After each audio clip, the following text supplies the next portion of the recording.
Bonjour, je suis Delphine Zanelli. Bienvenue dans le podcast L'entreprise de demain, le podcast de tous les bâtisseurs du futur du travail. Celles et ceux qui le vivent, le créent, le questionnent et chaque jour le réinventent.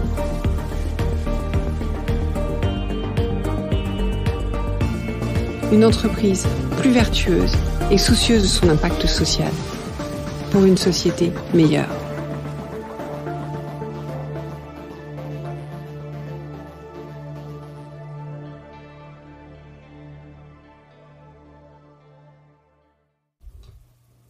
Bonjour, j'espère que vous allez bien.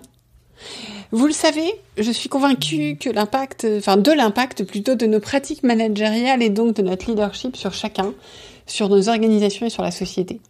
Je suis donc toujours à l'affût de podcasts dans le domaine.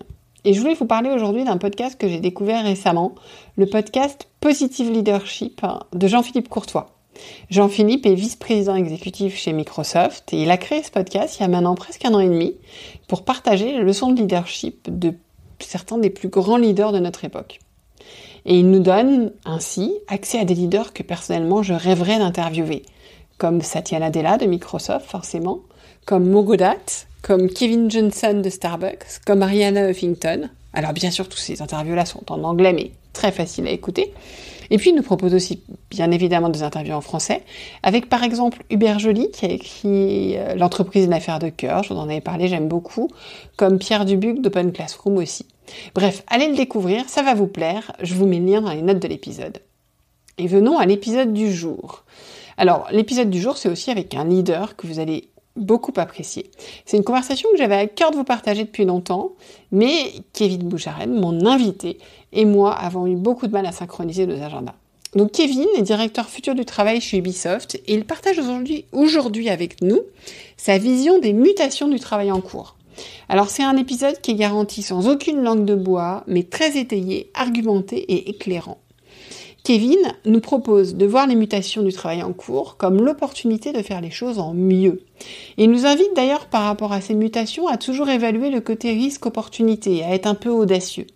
Il nous invite aussi à embrasser ces nouvelles manières de penser le travail avec beaucoup d'humilité, sans certitude, sans savoir, et donc bien assez naturellement en impliquant nos équipes, en essayant de comprendre ce dont ils ont envie, ce qu'ils imaginent, etc. Et puis en laissant aux managers un peu les clés pour qu'ils puissent décider avec leurs équipes ce qui est le mieux pour eux. Donc un épisode passionnant, sans langue de bois, à écouter tout de suite. Je vous souhaite une très bonne écoute. Bonjour Kevin. Bonjour Delphine. Alors, je suis ravie de t'avoir sur ce podcast. Ça fait un petit moment qu'on voulait se parler. On a eu un peu de mal, donc vraiment ravie de t'avoir aujourd'hui.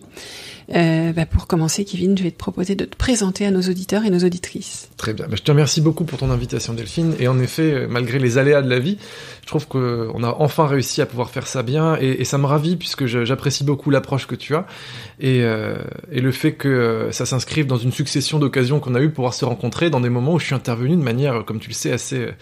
sinon théâtrale, au moins assumée. Donc je suis Kevin Bouchareb et j'occupe le poste actuellement de directeur du futur du travail et de la stratégie RH chez Ubisoft. Alors c'est un poste un petit peu nouveau, voire un peu pompeux. Concrètement, ça consiste en quoi ? En fait, ça consiste à comprendre ce qui se passe tout autour de nous, en termes de mutations sociales, sociétales, compétitives, technologiques, et de traduire ces mouvements-là dans des politiques organisationnelles et des politiques RH qui fassent du sens, pour qu'on soit attractif auprès des candidats et qu'on puisse retenir le plus possible nos talents dans une logique pérenne. Une fois qu'on a dit ça, ça nous amène à repenser finalement la place du travail dans la société et comment on peut articuler des dispositifs innovants pour justement faire écho à la fois aux jeunes mais pas que, à la fois aux populations en situation de handicap, mais pas que, à la fois aux populations en situation de diversité, mais pas que, etc., pour qu'on puisse toucher du doigt finalement toutes les spécificités des individus au travail. Justement, alors quelles sont les mutations que tu observes ? Parce que tu parles de tout ça, mais qu'est-ce que tu vois aujourd'hui ? Qu'est-ce qui est saillant ? Que ça soit dans la relation des jeunes avec le travail, mais aussi des autres générations dans ces évolutions. Alors déjà, en introduction, je voudrais quand même poser un point important qui me tient à cœur, c'est que autant il existe des différences générationnelles entre les individus, c'est vrai, Mais je n'aime pas le prisme générationnel pour analyser les mutations sociales.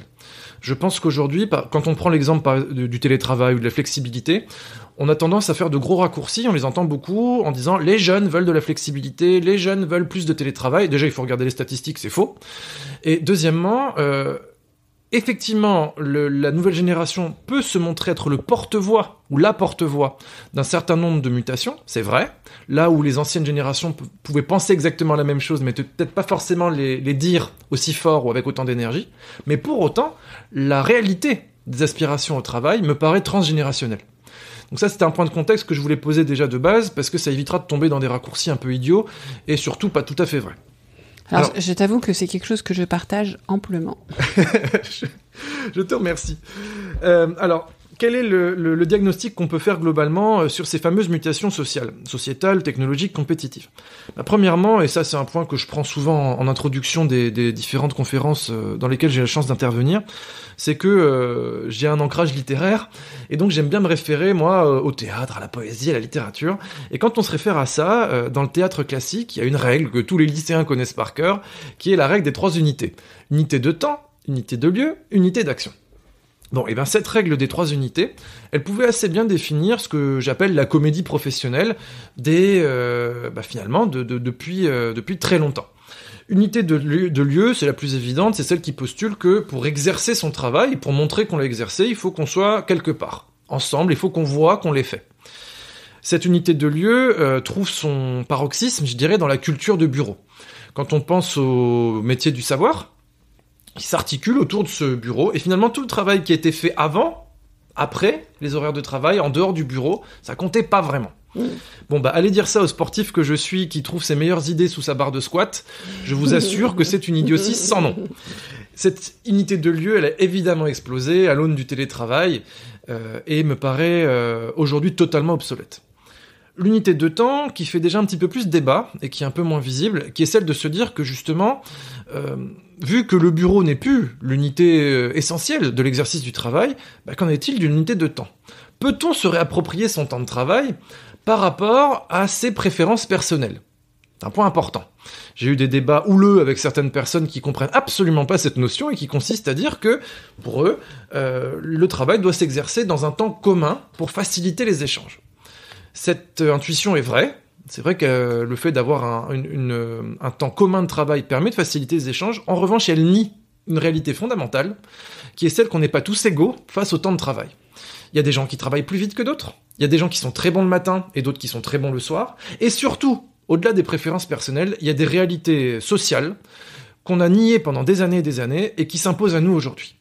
Quand on est aidant, quand on est parent, quand on est célibataire, quand on est en couple, quand on est investi en politique, quand on est sportif de haut niveau, on n'a pas le même rapport au temps. Et donc, cette unité de temps, aujourd'hui, on voit qu'elle s'est redéployée, à l'aune notamment de la crise du Covid, mais pas que, et qu'aujourd'hui, on peut penser le temps de travail d'une manière discontinue. On peut tout à fait imaginer travailler un petit peu le matin, avoir une grosse pause dans la journée, et reprendre l'après-midi, un peu comme le font les indépendants depuis des années et des années. Donc cette unité de temps a aussi explosé. Et puis enfin, l'unité d'action, c'est ma préférée, c'est celle qui postule que, à grands coups de consulting, de processisation, d'outillage du travail, on a hyper matricialisé le travail. On l'a mis dans des boîtes qui sont dans des boîtes qui sont dans des boîtes, si bien qu'aujourd'hui, quand on regarde dans les organizational charts des entreprises, vous savez, les fameuses cartographies où se situent les gens, c'est assez rigolo de voir que les gens ont des 5, 6, 7, 10, 15 étiquettes différentes. Ils ont une étiquette géographique, souvent subdivisée en plusieurs étiquettes. Ils ont une étiquette fonctionnelle, qui elle-même est subdivisée en plusieurs sous-boîtes, si bien que les gens sont responsables d'un bout de process, et qui comprennent plus rien du tout à ce qu'ils font. Ça fait se sentir inutile, ça fait se sentir être une quantité négligeable, et ça s'inscrit dans un mouvement de ce que j'appellerais moi une néo-taylorisation du travail, qui postule que plus on va parcelliser le travail, plus il sera facile d'identifier finalement des indicateurs pour le rendre le plus rationnel possible, et plus on pourra substituer les individus les uns aux autres. Cette conception du travail, à mon sens, est en train de s'essouffler. On voit que dans la quête de sens, qui fait régulièrement la une de la presse managériale ou RH depuis une dizaine d'années, cette aspiration à se ressaisir de la substantifique moelle de son travail, elle est absolument essentielle. Et plus on va dématérialiser le travail, plus on sera capable, du coup, d'articuler un nouveau contrat social qui sera plus stimulant. Et puis elle est essentielle avec l'arrivée de l'intelligence artificielle aussi. Bah, très clairement. Alors là, je veux dire, avec ce que nous permettent ce que nous permettront les technologies dans un loin futur, quand tu parles du temps et de l'action, ce que tu évoques, ça va complètement se transformer, effectivement. Alors, on va pas faire un épisode là-dessus, mais j'avais justement échangé avec le fondateur de Unleash sur le sujet, qui en parlait. J'en reparlerai dans le podcast. Et ça, enfin voilà. Ce que tu dis sur le lieu, le temps, l'action, déjà aujourd'hui ça s'effrite, mais si je regarde dans 10 ans, c'est clair qu'on n'est plus du tout dans ce cadre-là. Alors, très clairement, et effectivement, on pourrait parler de ça très très longuement, je pense que ça va pas être l'objet de la discussion d'aujourd'hui. Non.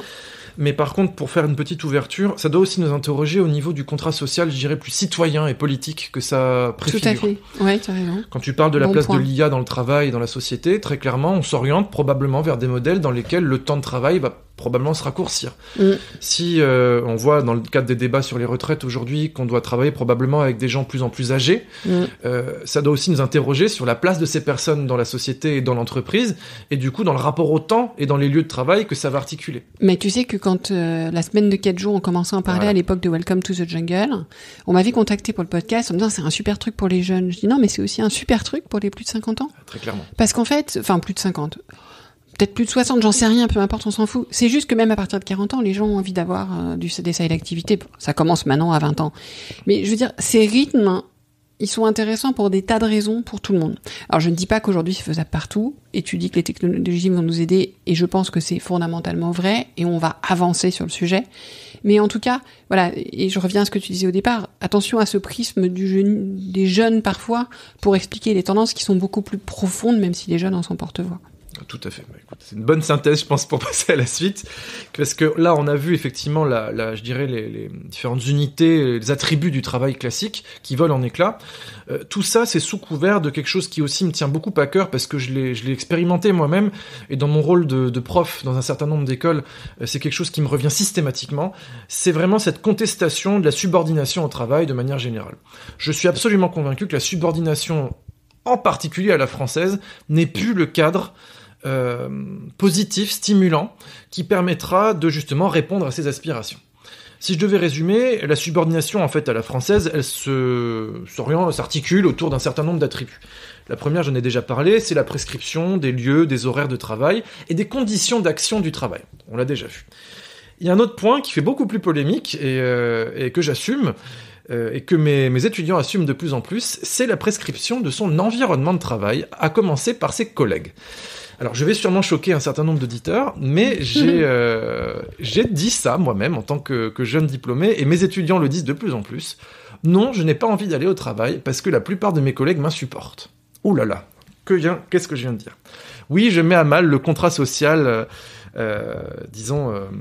bien séant, qui consiste à nier finalement cette réalité selon laquelle, oui, parmi nos collègues, il y a des emmerdeurs, il y a des gens qu'on n'aime pas, et ce rapport à l'altérité, finalement, se diminue considérablement dans la société. Alors, je vais rassurer tout le monde, il y a des grosses nuances à porter sur ce message-là, mais on sent qu'une des raisons pour lesquelles une majorité de jeunes gens rejettent aujourd'hui la comédie de bureau, c'est précisément parce que se retrouver avec des gens avec qui on partage rien, qui nous embêtent dans leur perception, avec qui on est rarement d'accord, en fait on n'en a pas très envie. C'est la sociabilité subie. Et on voit que, là aussi de manière transgénérationnelle, on a de plus en plus envie de se concentrer sur les sociabilités choisies. La famille, les amis, le cercle associatif et tout l'environnement culturel ou sportif ou politique qu'on peut trouver à l'extérieur mais qu'on aurait choisi. Ou professionnel mais qu'on a choisi. Absolument. Oui, ou professionnel qu'on a choisi, tout à fait. Et donc ce rapport finalement à l'altérité subie, on voit qu'elle diminue à l'aune de tout un tas d'autres phénomènes sociaux en fait qui ont émergé depuis une vingtaine d'années, l'égotisation de la société portée par les réseaux sociaux notamment, le fait aussi que le niveau de vie, le niveau de développement en fait des pays a largement augmenté, si bien que cette espèce de syndrome de l'enfant gâté qu'on connaît bien qui fait qu'on supporte de moins en moins finalement l'altérité. Et puis les autres structures sociales ont aussi perdu lourdement du sens. Qui aujourd'hui a envie de s'investir en politique, qui aujourd'hui a envie de s'investir dans les luttes syndicales, la dimension culturelle s'est aussi affaissée à l'aune d'une forme de mondialisation. On sent que toutes ces structures qui étaient porteuses de sens se sont aussi transformées, si bien que le sens, on préfère le porter soi-même que de le faire porter par la société. Ça, c'est quelque chose de très nouveau, et qui interroge du coup ce contrat de subordination qui avait été pensé plutôt comme un modèle social, collectif, plutôt qu'un modèle qui irait répondre à des questions d'individualisation. Un troisième point, et je m'en arrêterai peut-être là pour les différents points de diagnostic, c'est évidemment tout ce qui va toucher au sens profond du travail et de la place de l'entreprise dans la société. Je vais raconter des lieux communs en disant ça, mais il est assez évident aujourd'hui qu'une entreprise qui se dédouanerait de sa responsabilité sociale, de sa responsabilité sociétale, et également de la responsabilité qu'elle a vis-à-vis de ses salariés, dans la manière qu'elle a de les traiter, dans la manière qu'elle a de penser la répartition du bénéfice entre les actionnaires, les salariés, le réinvestissement, etc., n'a probablement pas beaucoup de beaux jours devant elle. Elle a une responsabilité évidente dans la capacité qu'elle aura de résoudre finalement un certain nombre d'injustices sociales, à commencer par les sujets de diversité, à commencer par la place des personnes en situation de handicap dans l'entreprise, à commencer par la prise en compte des situations de neurodiversité, qui font qu'au lieu d'offrir une expérience unilatérale d'expérience employée, on va être capable justement de reconfigurer les attributs de l'expérience employée en fonction des spécificités de chacun. Et que là, on rentre vraiment dans la responsabilité, je dirais presque entrepreneuriale de l'entreprise, dont on parle assez peu. Évidemment, les sujets ultra connus de responsabilité environnementale, de responsabilité écosystème, etc., etc. Qui sont presque parfois, heureusement d'ailleurs, qui commencent à être bien prises en compte, mais la sociale dont tu parles, elle est fondamentale parce que je pense qu'on a une vraie terrible crise environnementale, et d'ailleurs beaucoup d'éco-anxiété, notamment des jeunes générations pour le coup là-dessus, mais aussi une vraie crise sociale et sociétale. Et parfois l'optimiste que je suis me dit que peut-être avec les deux vont nous aider à résoudre, c'est-à-dire que je trouve que cette crise, que t'évoques, c'est par rapport à ce que tu disais, moi je vois beaucoup la montée de l'individualisme, oui, c'est vrai. Le fait, la perte du collectif choisi, parce que j'entends bien ce que tu dis, et moi j'insiste beaucoup sur savoir s'entourer, donc ça veut dire savoir choisir ces collectifs qui vont nous donner cette énergie, pour faire face à des collectifs que parfois on subit, donc c'est comment on se nourrit d'autres collectifs, et tout ça se perd, et je me dis que les actions qui sont nécessaires pour l'environnement nécessitent de refaire collectif, donc j'ai un espoir qu'on touche le fond de la piscine et qu'on remonte, et que ça nous permette d'avancer. Mais en attendant maintenant, merci pour ce diagnostic extrêmement complet, riche, et qui sera, je pense, très précieux pour nos auditeurs et nos auditrices. J'aimerais qu'on vienne un petit peu sur, concrètement, comment ça peut se traduire à la fois au niveau RH global, à la fois au niveau managérial, mais aussi au niveau des collaborateurs, puisqu'en fait, on a tous quelque chose à jouer dans ces évolutions. Oui, d'accord. Delphine, tu me connais un petit peu, il y a un acronyme que je cite très souvent pour synthétiser un peu cet état d'esprit, c'est le YOLO. Le YOLO, c'est You Only Live Once, donc on ne vit qu'une fois, et donc c'est cette idée selon laquelle, qui circule d'ailleurs dans la société depuis bien longtemps, il ne faudrait pas gaspiller son temps, se tuer à la tâche, seulement pour son travail. Si on ne vit qu'une fois, il faut que chaque jour soit une fête. Il faut que le travail occupe une juste place pour pouvoir se réaliser, pour pouvoir gagner sa vie, pour pouvoir survivre, mais que ça ne devienne pas le tenant et aboutissant, je dirais, le plus unique de la vie. Et donc, ce que ça dit, en fait, à l'entreprise, c'est qu'il faut qu'elle arrive à articuler un contrat social dans lequel on ne va plus valoriser ni le présentéisme, ni le surinvestissement, mais qu'on va valoriser le juste investissement. Ouais. Ça demande de repenser la totalité des attributs du travail. Comment on pense la performance, comment on la valorise, comment on pense les interactions sociales au bureau et en dehors du bureau, comment on articule, comment on verbalise les missions et leur nécessaire évolution, notamment dans un monde, on le sait, qui bouge systématiquement et dont la pérennité des missions n'est pas nécessairement assurée, je veux dire du jour au lendemain. Bien sûr. Et de manière générale, comment en tant qu'employeur, on se dit que oui, c'est notre responsabilité de faire vivre ce YOLO au quotidien, tout simplement pour survivre. Si on reprend les éléments que je mentionnais au départ, dans la logique d'attraction et de rétention des talents, on n'a plus d'autre choix que d'ordonnancer ce nouveau contrat social. Sinon, les gens s'en vont. Et nous, on le voit très bien dans la tech. Je suis représentant d'une industrie qui est effectivement connue pour être sanglante du point de vue du marché de l'emploi. Si on fait pas ça, les gens s'en vont. C'est aussi simple que ça. Et si on perd les meilleurs talents, on perd nos marchés. Et je pense que ce qui est en train de se passer dans la tech, effectivement de manière peut-être très rapide, va rattraper les autres industries assez rapidement. C'est déjà en train d'être le cas d'ailleurs. On voit les problèmes qui ont existé dans la restauration juste après le Covid. On voit également les problèmes de l'industrie automobile, qui est une industrie qui est aujourd'hui au carrefour de toutes les pertes de sens qu'on peut imaginer. Perte de sens instrumentale, au sens de la nature de son métier, perte de sens même visionnaire, au sens est-ce que ça fait vraiment du sens de construire des bagnoles dans l'écosystème dans lequel on est. Tout ça questionne les gens, et donc ça doit évidemment questionner totalement l'industrie dans sa globalité. C'est clair. Et je pense que tout ce que tu nous racontes a beaucoup de sens, mais moi, je suis manager, je suis dirigeant, je t'écoute, je fais quoi? Alors déjà, on n'a pas peur. C'est le premier point que je voudrais dire. On arrête de flipper et on arrête de voir ça comme une menace. En fait, si on est manager, si on est leader d'une entreprise, quand on gère des business, on gère des risques. C'est ça notre métier. Et là, en fait, on est en face d'un risque qu'il va falloir gérer exactement de la même façon qu'on gère un risque business. Et risque égale opportunité. Absolument. Donc, on n'a pas peur. Et surtout, on se dérenfrogne un petit peu et on arrête de traiter les gens qui, ostensiblement, vont porter ces aspirations de fainéants. On arrête de dire que c'était vraiment mieux avant. On arrête de nostalgiser finalement tout ça. Non, en fait, on prend tout ça, on dit effectivement, le monde a changé et on va transformer. Et c'est très bien. C'est vraiment stimulant, c'est une opportunité de faire les choses mieux, premièrement. Deuxièmement, et ça va peut-être surprendre un petit peu les auditeurs par le ton péremptoire que je peux parfois utiliser, il faut embrasser ces nouvelles manières de penser le travail avec beaucoup d'humilité. J'allais te dire, accepter de pas savoir. Voilà, tout à fait. Accepter de changer d'avis. Tout à fait. Et pour ça, d'ailleurs, j'en profite, mais je crois que je l'ai déjà dit 50 fois sur le podcast, mais je vous le redis, il y a un livre, je sais pas si tu l'as lu, d'Adam Grant sur le pouvoir de la pensée flexible, qui me paraît être un ouvrage nécessaire et hyper décomplexant pour tous les leaders et les managers aujourd'hui. Tout à fait. Nous, chez Ubisoft, pour le coup, c'est quelque chose qu'on a décidé de mettre en avant. Déjà par la personnalité du dirigeant. Yves Guillemot est quelqu'un de humble, en fait, par nature. Et c'est quelque chose qui porte. Et donc, on l'a déployé dans notre méthodologie Test and Learn, qui est pas propre à Ubisoft, mais qu'on s'est approprié pour se dire qu'en fait, penser le futur du travail, ça suppose de ne pas savoir. Et ça suppose de dire, vu qu'on sait pas, quand il y a des bonnes volontés, on va les écouter et on va tester très vite une idée qui, sur le papier, paraît bonne, pour en tirer des enseignements rapidement, ce que les Anglais illustrent bien par test fast, learn fast, fail fast, fix fast. Oui, mais ce qui est aussi une approche de scientifique, en fait. Ouais, tout à fait. C'est vrai. Donc ça veut dire reprendre l'approche de scientifique.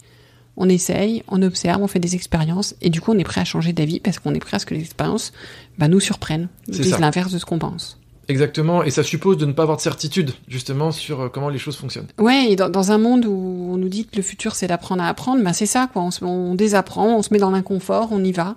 Clairement. Et on prend ça comme une opportunité. Et finalement, on en sort, en tant que leader, renforcé d'avoir accepté ça, grandi, d'avoir lâché ça. Et de ne plus porter toute cette responsabilité, même si on va rester décideur d'implémenter ça. Ouais. Mais voilà, on n'a pas la responsabilité de trouver la solution. Et ça, c'est important. C'est rassurant, même pour les leaders eux-mêmes. Ouais. Je veux dire, ça permet de souffler. Oui, mais tu te rends compte le changement. Ah oui. C'est un changement de paradigme qui est super fort, qui nécessite ce mot lâcher prise, ça veut pas dire lâcher tout, pas du tout. Qui nécessite une forme d'acceptation qui est compliquée, qui nécessite pas un travail sur soi, qui nécessite une volonté très concrète, une décision de dire « Ok, je sais pas, c'est ok, j'accepte, je leur fais confiance, je leur permets d'expérimenter, donc je travaille avec de l'intelligence collective, avec de la co-construction, je leur permets d'expérimenter.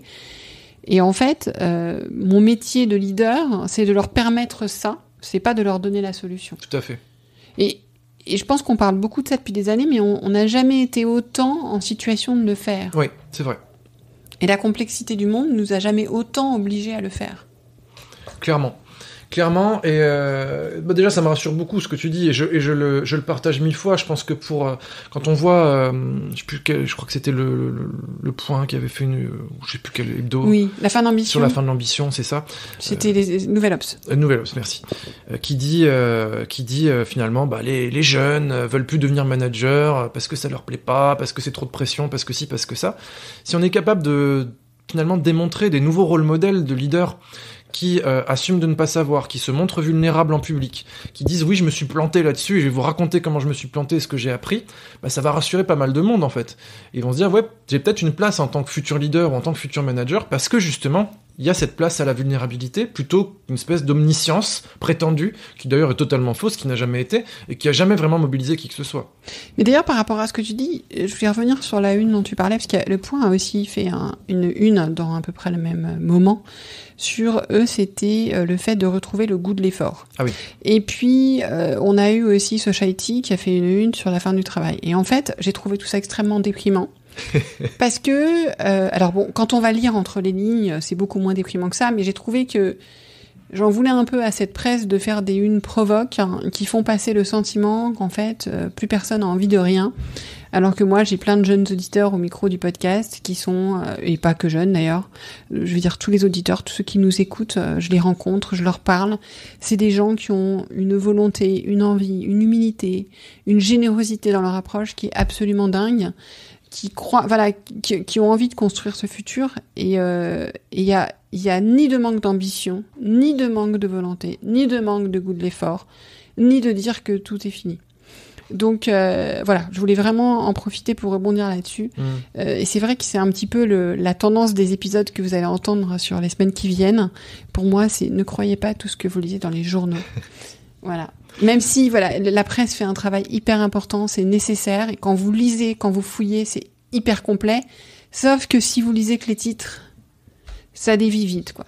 Ouais, parce que tu dis, alors déjà, je partage 1000 fois ce que tu viens de dire, et ça me fait penser, moi, à cette espèce de micro-tendance qu'il y a eu, qui n'en a jamais été une, sur le quiet quitting, qui vient nous raconter un truc qui existe depuis 1000 ans. Le désengagement des collaborateurs, c'est pas nouveau? Bah non, ça n'a rien de nouveau. Et même les chiffres, on me dit qu'ils sont fantastiques, énormes et tout. Moi, je faisais des enquêtes d'engagement il y a 20 ans, c'était déjà ces chiffres-là en France.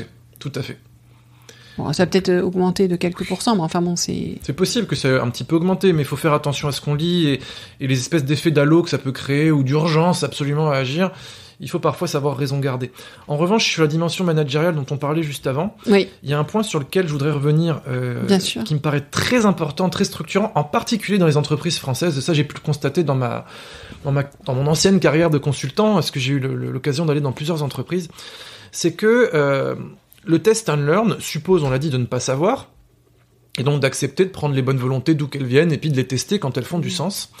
Ça suppose également de se passer d'un vrai vice français, pour le coup, qui est celui du travail en chambre, et d'essayer de régler le problème entre gens experts, ou prétendument experts de quelque chose, pendant des semaines et des semaines et des semaines, et de renoncer au jusqu'au-boutisme ou à l'excellence de la démarche. Je m'explique.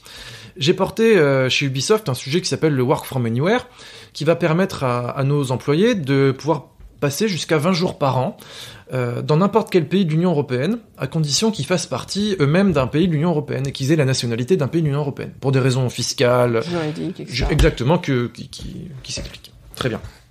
Ce sujet-là, c'est un enfer réglementaire. Tout ce qui touche à la mobilité internationale de manière générale est un enfer réglementaire, il faut le savoir. Même s'ils sont natifs du pays. Alors, non, on a fait les études pour, et on a les analyses qui nous démontrent le contraire, mais enfin, il faut vraiment fouiller dans les textes, c'est pas évident. Ça va pas de soi. Je comprends. Non, mais je sais que beaucoup d'entreprises se cassent la tête là-dessus. Eh ben, tout à fait. Et elles ont raison. Ça comporte des risques. Pour autant, une fois qu'on a déblayé un peu le terrain légal et qu'on a vu que finalement, il n'y avait pas de risque pénal, déjà d'une, ni pour l'entreprise, ni pour l'employé, et que il existe une certaine nature de risque, qui peuvent toucher par exemple aux accidents professionnels qui pourraient se passer à l'étranger dans le cadre du télétravail, etc. Et c'est une réalité. C'est un risque qu'on peut mesurer.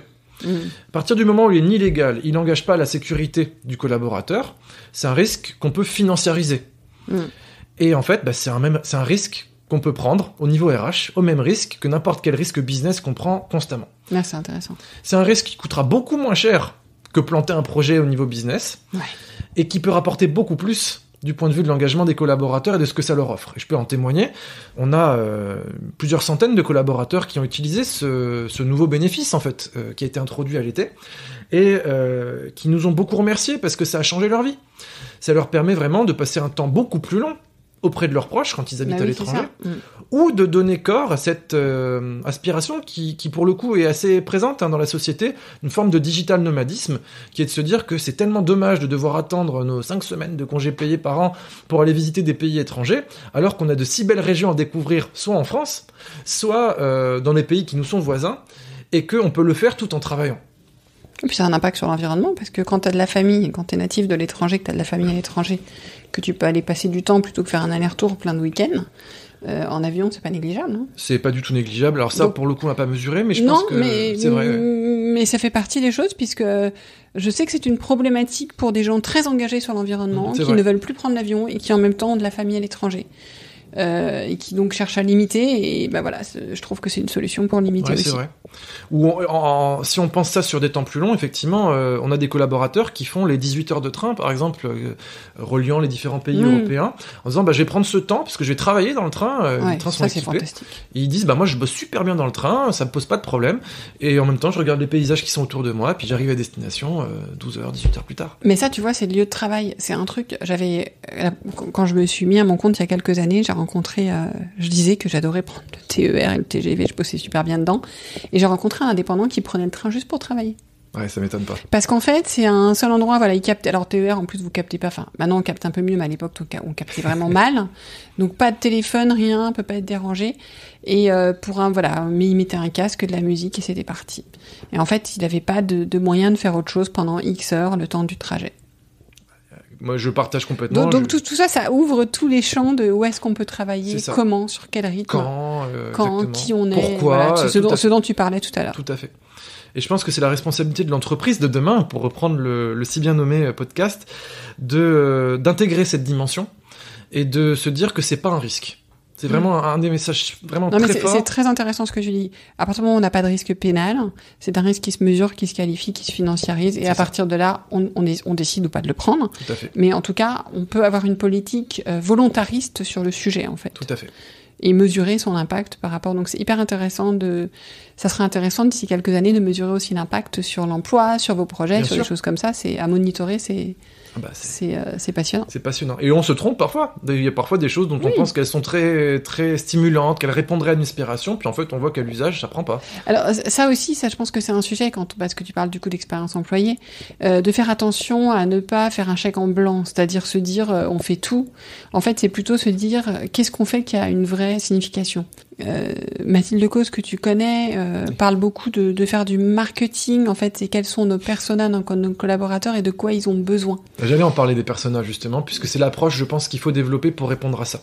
Ouais. Et on a de plus en plus d'entreprises qui commencent à développer cette démarche, et c'est vraiment, pour le coup, pour le meilleur. Je repense à une étude du BCG qui avait été faite et qui disait que la personnalisation de l'expérience employée serait probablement le casse-tête numéro 1 des DRH d'ici 2030. Et des managers. Et évidemment des managers. Et donc, plutôt que d'y voir un casse-tête, je pense qu'il faut qu'on se dise, effectivement, exactement comme tu le dis, quels sont les personas, finalement, de l'entreprise auxquels on doit essayer de trouver des réponses, et fonctionnons par menu. C'est-à-dire, on a des parents, on a des jeunes qui vivent dans des 12 mètres carrés, et qui ont envie de se voir plus régulièrement, et puis de faire la fête entre collègues.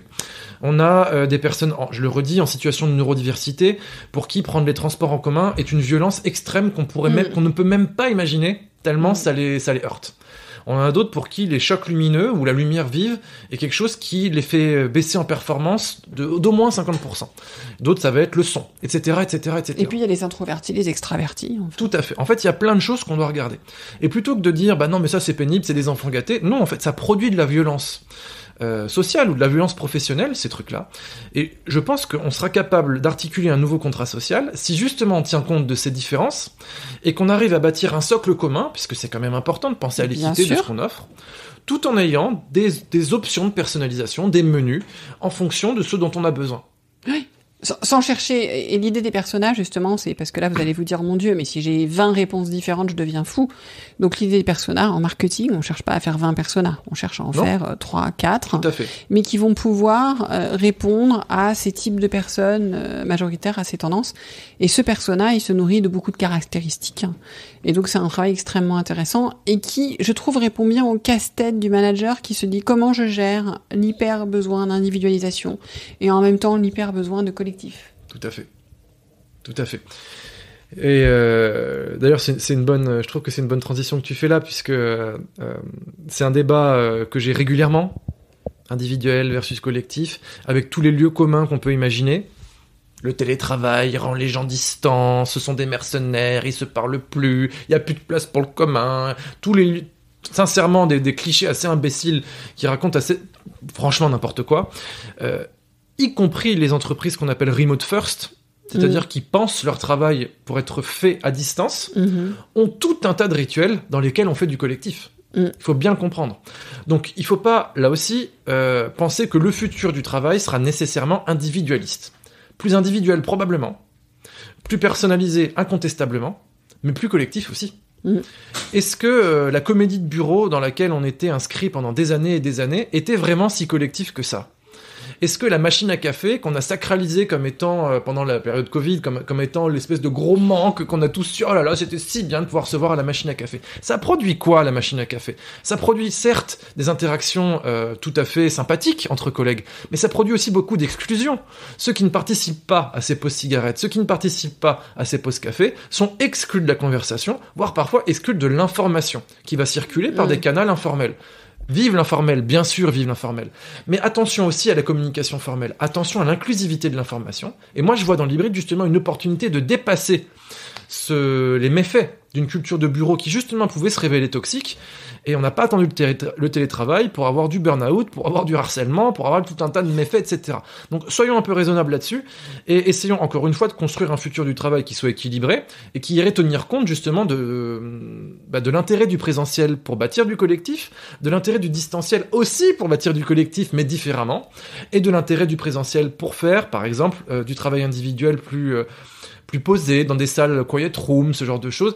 Il y a plein de choses à inventer. N'opposons pas les choses aussi grossièrement que ce que je peux l'entendre régulièrement. Ouais, mettons de la nuance. Absolument. Et c'est pour mettre de la nuance que j'ai créé ce podcast, donc ça tombe bien. Donc, si on résume un peu notre conversation, qu'est-ce que tu nous dirais de retenir ? Quels seraient les 2-3 points que tu retiendrais ?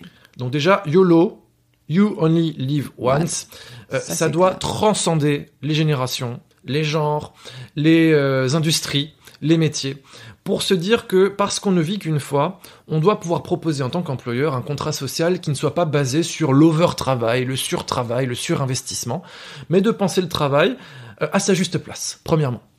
Deuxièmement, que oui, il y a des aspirations à la liberté, à la responsabilisation, à la désinfantilisation du travail, et qu'il faut en tenir compte. Il faut en tenir compte pour, encore une fois, essayer d'articuler un projet dans lequel les individus seraient beaucoup plus en mesure de prendre les décisions et de reprendre leur destin en main, pour eux, pour leur équipe, en concertation. Donc ne décidons pas d'en haut quelque chose qui est une réalité, je dirais, strictement locale. Et donnons les clés aux managers pour faire en sorte qu'ils puissent décider, avec leurs équipes, de ce qui est le mieux pour eux, parce que c'est eux qui savent. Ouais. Deuxièmement. Et troisièmement, essayons de penser la responsabilité sociale, sociétale, entrepreneuriale de l'entreprise à une échelle, je dirais, beaucoup plus volontariste que ce qu'on a fait jusqu'alors.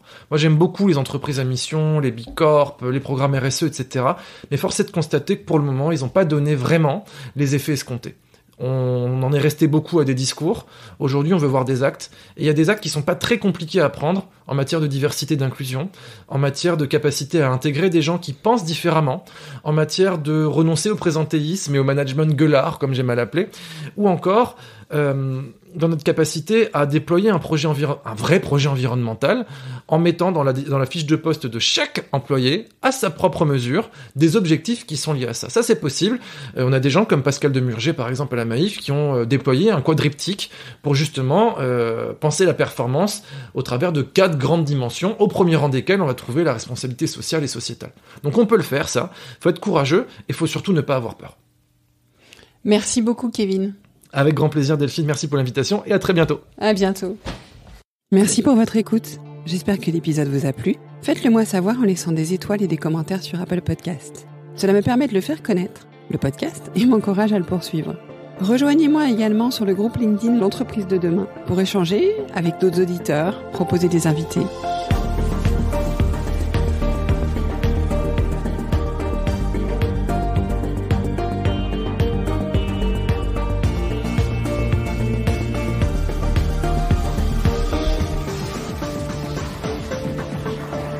Je vous donne rendez-vous jeudi prochain pour un nouvel épisode. Cette série est produite par Delphine Zanelli et Ose Masterclass. Réalisation sonore Cyril Carillon et au micro Delphine Zanelli.